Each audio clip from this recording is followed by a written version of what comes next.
Hey guys, I'm Loila, And I'm George Luvis. Sorry. and we are here today, once again, talking about all things marriage. Oh boy, It's already going wrong. it's late. I have no makeup on. I'm cranky. I had no makeup on either. He's tired. I'm so tired. We're going to keep it short tonight. We are talking about, parenting and marriage. What I find is that you can have a marriage that's doing pretty good, but then when you bring kids into the mix and it comes to what the issues are and how to address them, it can add a lot of confusion and chaos to the family, a bad vibe. And kids pick up on that really quickly, and they start playing the parents against each other to get what they want, which creates resentment all over the place. So what I wanted to talk about is how we handled that. So early on, when the kids were little, we determined that if they came to me about something, I expected them to accept the answer straight up.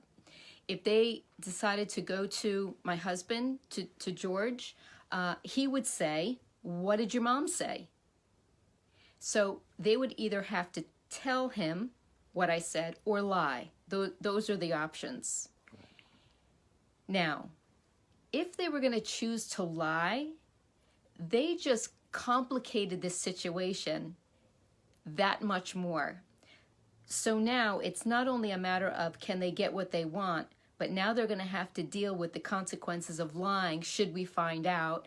And we're always going to be talking to each other. Even if we disagree, we're going to be talking to each other about what just happened, what the kids just ended up doing. Right? Right. Yep. And I don't know, were there any problems with that? No. It's funny hearing you say about would they lie. I can't remember a time when any of the four of them ever lied to us about what the other one said. Like they knew, we talked. So they were good. They didn't try that game. I think one thing you left out that may or may not be applicable is the intelligent appeal. Yes. You want to explain that? Okay. So what I taught the kids once they got a little bit older is the wise appeal. And the wise appeal goes like this. It worked really well. If you could show that you could handle being told no well, respectfully, then you earned a right. You earned a privilege, really. The privilege was the wise appeal. The wise appeal goes like this. There are a couple steps to it. And again, you did not have the privilege to use the wise appeal unless you could show consistently that you could handle no respectfully. So the wise appeal goes like this. Mom, or Dad, I know the thing you want, right? So let's say that I want them to come in for dinner and they're watching TV. So I might say, children, it's time to come in for dinner. And a child could say, Mom, I know you want us to come in for dinner. That's one. They have to express that they know why I want what I want, because dinner's going to be cold and then I won't want to eat it, right? That's part two.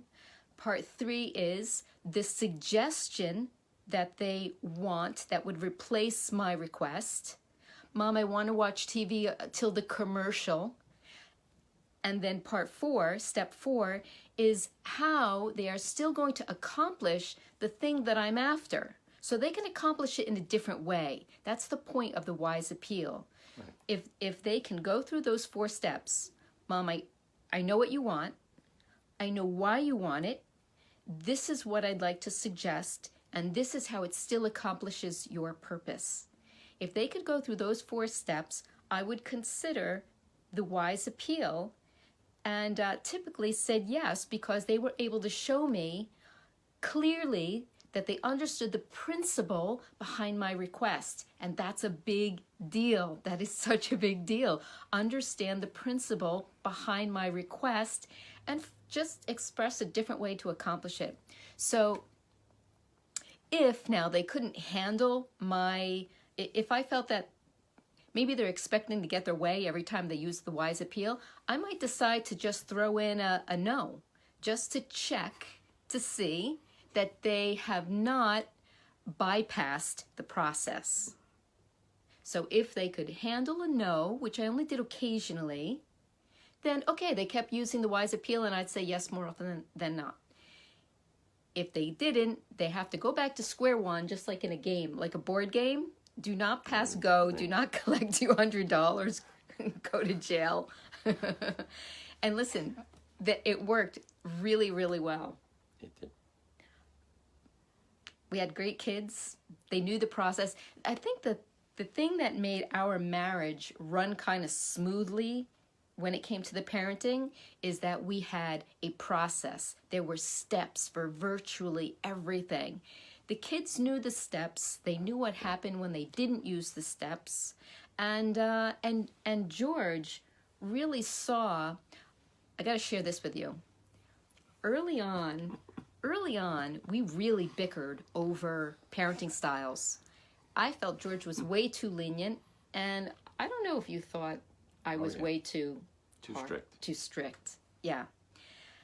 One parent On most always things. is. And then there were other things we flipped, but go ahead. Yeah. And then I went to a parenting workshop. Do you remember that? I went to a parenting workshop and I came home and I was like different. Like now I had tools. I knew exactly what to do, what to expect, and how to communicate that to the children. Honestly, my parenting was never the same again. But George wasn't on board with that at first.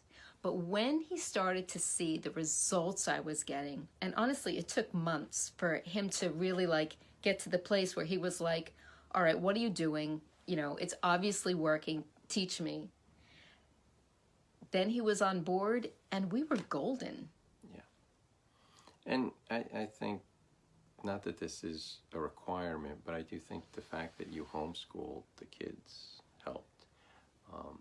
Yeah. Because the influence built up in the home stayed and continued because they weren't gone 6-7 hours a day with other people and other rules and then coming back into the house at night.